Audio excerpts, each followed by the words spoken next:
कस्टमरनी call केलं आणि बोलते कहाँ पे लगा फ़ोन, कौन बोल रहे हो आप?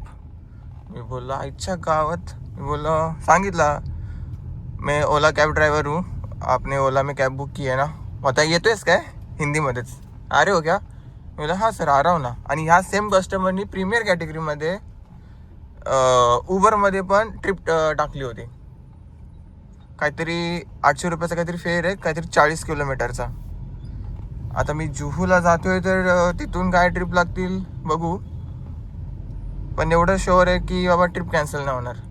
आता टाईम होतोय तो 7:48 टाईम होतोय. हे बघा पैसेवाल्याची स्कूल, इंटरनॅशनल स्कूल आहे. आमच्या इथे इंटरनॅशनल स्कूल पण आहेत. तुमच्याकडे आहेत काय? कसलं इंटरनॅशनल स्कूल ना कसलं काय, आपल्या मराठी शाळाच बेस्ट. भावानो वेळ होतोय 12:07 आणि गाडी आतापर्यंत चालली आहे 67 किलोमीटर्स. 2 ट्रिप आहेत ते कंप्लीट झालेत फक्त ओलामध्ये. उबरमध्ये एक पण ट्रिप कंप्लीट झाली नाही आहेत आणि त्याच्यामुळे जो आपला ड्राईव्ह पास आहे तो अजून ॲक्टिवेट झालेला नाही आहे. घाटकोपर वेस्ट एनवॉट, ठीक आहे. मला घाटकोपरमध्ये जायला भीती वाटतं म्हणून मी घाटकोपरला जायला थोडासा विचार करतो. घेऊ शकतो पण मी नाही घेते. ही कुठलीही गिरगावची नाही पाहिजे आपल्याला. मी ते गो होम टाकून ठेवलंय. काल असंच झालं की काल आहे ना BKC मध्ये गो होम टाकला असाच अर्ली काहीतरी 3-3:30च्या आसपास आणि लगेच नवी मुंबई एअरपोर्टची ट्रिप भेटली तर त्याच्यामुळे टाकून ठेवलंय. नाही तर नॉर्मली गो टू होमचा काय आता काय मतलब नाही आहे. पण नशीब लक बाय चान्स काही होऊ शकतो. तर मी सगळ्यात पहिले तुम्हाला हे दाखवतो ट्रिप्स डिटेल. सर्वात जी पहिली ट्रिप आपल्याला भेटली ती जुहूची होती, आपल्या एरियातून जुहू, आणि त्याचा फेअर बघा 824 भेटला. त्यानंतर मग जुहूवरूनच घाटकोपर असं लिहून आलं होतं पण ही ॲक्च्युअलमध्ये होती विक्रोळी लोधा, नाही सॉरी विक्रोळी गोदरेज, हां असं आसपास ही ट्रिप होती.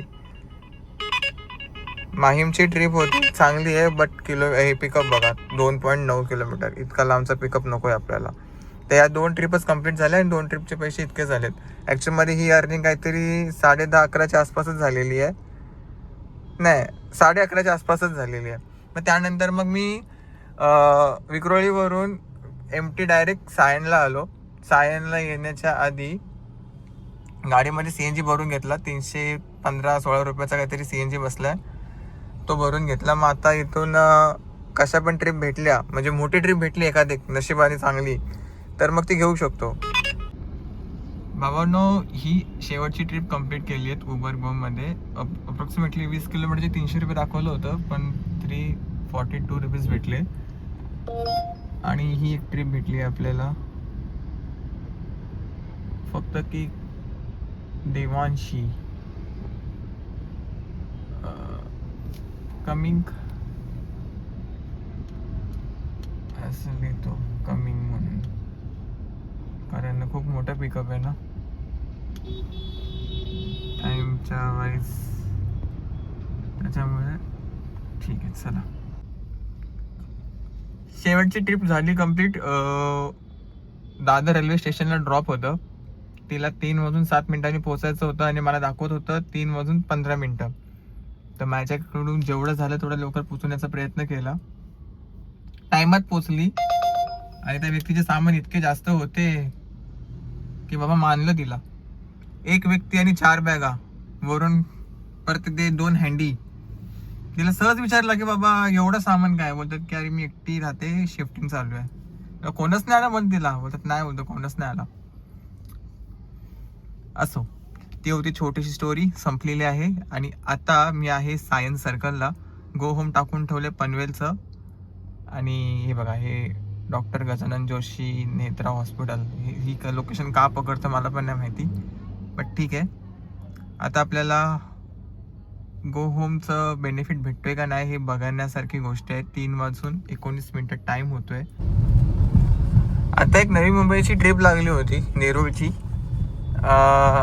रेट वाईज तर बरोबर तर नव्हती पण तरी पण मी ॲक्सेप्ट केली. आणि आता कस्टमरच्या लोकेशनमध्ये ऑलमोस्ट पोहोचणार होतो. इथून बघा हा जो आहे ना, ते लेफ्ट साईड आहे ना, तिथून मी लेफ्ट साईड घ्यायचंच होतं आणि त्यांनी ट्रिप मारली कॅन्सल. आता जाऊ दे, डायरेक्ट BKCलाच जातो. सध्या आता मी आहे Navi Mumbai airport. Terms and condition आले आहे नवीन उबरमध्ये. काय फला नेमका नाही आता नवीन या लोकांचं माहिती नाही.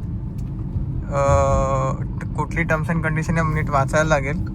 तर मी सगळ्यात पहिले काय करतो ना, पार्किंगमध्ये घुसतो. आपले भाऊ बंधू इथे भेटतील आपल्याला. माझा मित्र कुठं आहे काय माहिती. हे डिझायर जिथून जेवढ्या पण गाड्या दिसत आहेत ना, या सगळ्यांना चिठ्ठ्या भेटल्यात. चिठ्ठ्या भेटल्यात म्हणजे की तुम्ही आता ते बोलेल 5 गाड्या सोडा, 10 गाड्या सोडा, मग ही फटाफट लाईन जाईल. आज तर उबर गोच्या 2-2 लाईनी आहेत. आज काय खरं नाही बाबा उबर गोवाल्यांचं. काल तर उबर गोवाले धडाधड जात होते. 5 गाड्या, 10 गाड्या, 15 गाड्या, 20 गाड्या. पण आज लाईन आहे. मी चेक केलं ॲपवरती 11 वाजेपर्यंत कंटिन्यू फ्लाईट्स आहेत. बाबांनो वॉक करून करून आला कंटाळा. गाडीमध्ये येऊन बसलो आहे. आपला नंबर जो आहे 234 नंबर आहे. आणि आता हे लोक चिठ्ठ्या द्यायचं चालू करतील. काहीतरी 150 समथिंग काहीतरी नंबर आहे. त्याच्यानंतर मग हळूहळू चिठ्ठ्या देणं चालू करतील. तर कमेंट वाचत होतो. कमेंट वाचते एका मित्राने कशी कमेंट केली आहेत की 5 तास एअरपोर्टवरती वाट बघण्यापेक्षा लोकलमध्ये इतका धंदा झाला असता. तर माझ्या एक्सपिरियन्सप्रमाणे 5 तासांमध्ये इतका धंदा नाही होत. 11 ते 4 ते 12 ते 4 मध्ये मुश्किल 900 रुपये खूप म्हणजे खूप रडत होतात. आणि जेव्हा पीक टाईम चालू होतो तेव्हा आपण घरच्या साईडला पळतो. तर घरच्या साईडला पळायच्या चक्करमध्ये आपण रेटमध्ये कॉम्प्रोमाइज करतो. जसं की प्रीमियर कॅटेगरीमधले घेण्याच्या बदले आपण गो सेडान घेतो. गो सेडानच्या बदले आपण उबर गो घेतो. का? एकदाचं बाबा घरी जाऊ दे. पण एअरपोर्टवरती आल्यावरती मी एक गोष्ट ऑब्झर्व केली आहे की अंगदुखी जी होते ना ती थोडीशी रिलॅक्स होते. गाडीला पण थोडासा आराम भेटतो, बॉडीला पण थोडासा आराम भेटतो. हा एक गोष्ट चुकते की मी नेहमी काही ना काही गाडीमध्ये ठेवायचो. आता मी गाडीमध्ये ठेवत नाहीत. काय चिल्लर बिल्लर, ब्रेड, पाण्याची बॉटल, कोल्ड्रिंक वगैरे एक्सेट्रा आता ते ठेवणार आहेत. पण माझं कसं फिक्स नसतं की मी एअरपोर्टवरती येणारच आहे. मला जेव्हा ट्रिप लागते ना तेव्हाच मी एअरपोर्टवरती येतो. तर कमी रेटनी गाडी चालण्यापेक्षा आणि विनाकारण इकडे तिकडे एक्स्ट्रा किलोमीटर चालवण्यापेक्षा इथे थांबलेलं बरं. मला असं वाटतं. हा माझा पॉईंट ऑफ व्ह्यू आहे. तुम्ही तुमच्या हिशोबाप्रमाणे कसं काम करता ते तुमच्यावरचं कम्प्लिटली डिपेंड आहे. आणि thank you so much for share this experience. बरेच जणांचा कन्सेप्ट असतो की अरे यार एअरपोर्टवर थांबणं वर्थ इट. ते प्रत्येकाचं डिसिजन आहे, वैयक्तिक आहे. पण मला असं वाटतं की इथून चान्सेस असतात ठीकठाक व्हायचे.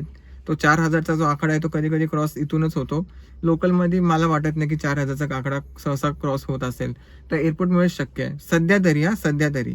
जर तुम्ही 7-8 तास थांबतायत तर त्याचा तुमचा फळ भेटतोय, नाहीतर असं सहसा नाही भेटत आहेत. पण उबर गोवाले जे आहेत धडाधड जात आहेत, धडाधड. आणि ज्या हिशोबाप्रमाणे ग्रुप बनले तिथे, तर मला वाटत नाही की जास्त वेळ हा रेट राहणार आहे. हा नक्कीच रेट डाऊन होणार आहे. तर असो, हा माझा वैयक्तिक आहे. तर एअरपोर्टवरती का येतो आणि का थांबतो ह्याचं मी तुम्हाला उदाहरण तर सांगितलं आहे. बाकी नंबर कधी येतोय, कुठली ट्रिप लागते, एक्साइटमेंट आहे, बघू आता. आणि किती वाजता, आता तर वाजलेत जवळपास 6:30 वाजलेत. बघू किती वेळामध्ये नंबर येतोय.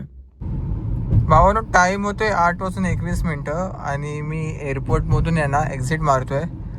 कारण इथून काही ट्रिप नाही लागणार. कारण गेल्या 3 तासापासून पावती नंबर 60वी गाडी 3 तासापासून हल्ली नाही आहे. आणि माझा नंबर होता 234. तर मला होपच दिसले नाही की बाबा ट्रिप लागेल किंवा काय. आता हे इथे हे दिसतोय, हे जसं एक्झिट मारलं ना एअरपोर्ट तसं हा निघून जाईल. हाय कॅमेरा कसा आहे. सो बरेच जण बोलले अरे थांब. तर नाही, अर्थच नाही आहे. ती आतमधून फिलिंगच येत नाही, तो कॉन्फिडन्सच येत नव्हता की बाबा थांबायचा. तर मी विचार केला आहे की आता जाता जर एखादी ट्रिप लागली तर ठीक आहे. जर नाहीच लागली तर आजचा दिवस तर फ्लॉप आहे तसं बघायला गेलं तर. पण यापुढे परत नवी मुंबई एअरपोर्टवरती नाही येणार. बऱ्याच लोकांचा कन्सेप्ट काय माहिती आहे की अरे कमी रेटमध्ये मारण्यापेक्षा एअरपोर्टवरती आलेलं बरं. अरे पण एअरपोर्ट शेवटी लग बाय चान्स आहे. श्युरिटी कुठे आहे की तुम्हाला चांगली स्लीप लागणार आहे किंवा कमी बजेटची लागणार आहे, काही होऊ शकतो. तर मी विचार केला आहे की सध्या तरी एअरपोर्ट अवॉइड केला पाहिजे, कारण चांगल्या दिवसाची वाट लागली. ज्या हिसाबाप्रमाणे काल नशीब होतं हे प्रत्येक दिवशी असेल असं नाही आहेत, किंवा आताचा जो दिवस गेला तो प्रत्येक दिवशी असं होईल याची काही गॅरंटी नाही आहे. पण तरी पण एक बोलतात ना सेफर साईड, आपण सेफ प्लेयर आहे. एवढा रिस्क की कोण नाही घेऊ शकत. बरेच लोकांचा तर MT आलेत, कोण लोकांचा तर 0 अर्निंग आहेत, कोणाचे तर मायनसमध्ये अकाउंट गेलेत, कोणाचे तर रेंट भरायचं बाकी आहे. ही आहे सध्याची परिस्थिती. तर तुम्ही तुमचा लक ट्राय करू शकता नवी मुंबई एअरपोर्टवरती. सध्या तरी आपली जिरली आहे आज, बघू चला काय होतंय. असंच काहीतरी होतं. 1136 प्लस 1235, 2500 पण झाले आज आजच्या गावात. CNG किती घुसला असेल आज? चला आपण 800 रुपयाचा CNG पकडू, 200 रुपये पासचे, त्यानंतर मग 86 का 89चं ओलाचं काय बोलतात, ओलाचं चार्ज कट करून 1282 रुपये राहिले 10 तासामध्ये. आज एअरपोर्टनी जिरवली चांगलीच, पण थोडासा विचार करावा लागेल एअरपोर्टच्या रिलेटेड. ठीक आहे, मला थोडा टाईम भेटला ना किंवा माझा मूड असेल ना तर मी एअरपोर्टच्या रिलेटेड बऱ्याच साऱ्या गोष्टी डिस्कस करेन. पण टाईम भेटला तर, मला सध्या टाईम भेटत नाही आहे, तर त्याच्यावरून आपण एक अंदाजा लावू शकतो की एअरपोर्टला जाणं गरजेचं आहे, एअरपोर्टला गेलं पाहिजे का नाही गेलं पाहिजे. आत्ता तर मला आजचा दिवस ज्या हिसाबाप्रमाणे गेला आहे ना, तर मला असं वाटते की आता एअरपोर्टवरती नाही गेलं पाहिजे, किंवा ड्रॉप करून येणं डायरेक्ट एक्झिट. नाही तर मग असं करू शकतो की ड्रॉप करून येत ना अर्धा 1 तास थांबून बघावं लागेल. जर नंबर लवकर येत असतील, फटाफट येत असतील तर ठीक आहे, अन्यथा एक्झिट. दुपारच्या टायमिंगला फ्लाईट्स खूप जास्त कमी असतात, मॉर्निंग आणि इव्हिनिंगला फ्लाईट असतात, म्हणजे 11-12च्या आसपास पण फ्लाईट असतात. बघू, एअरपोर्टचा जेव्हा टॉपिक काढेल ना तेव्हा एअरपोर्टच्या रिलेटेड डिस्कस करू आपण. आज तर माझी चांगली जिरवली आणि एअरपोर्टनी, पण काय नाही, अप्स अँड डाऊन्स होत राहतात. आज अर्निंग सोडली तर आज 2 सबस्क्रायबर भेटले. एक पुण्याचे होते जे की इंटरसिटी घेऊन आले होते, आणि एक दुसरे होते ते आपलेच इथले लोकल होते, त्याही सेल्फी काढली. तो प्राऊड मुमेंट होता माझ्यासाठी. बोलतात की वाईफ आणि मी आम्ही TV वरती बघतो. अजून एक आपले सबस्क्रायबर मित्र आहेत जे की वाशी साईडला राहतात, ते पण ते आणि वाईफ TV वरती बघतात. तर या ज्या गोष्टी आहेत ना, या खूप म्हणजे बोलता नाही येणार समोरासमोर. म्हणून मी विचार करतोय की थोडा ना आपण काहीतरी करू, म्हणजे असं भेटू वगैरे, म्हणजे त्यांना जरा बरं वाटेल. ठीक आहे, जेव्हा मला टाईम भेटेल ना तेव्हा मी काहीतरी शॉर्ट्स वगैरे टाकेन जेणेकरून सगळेजण भेटतील.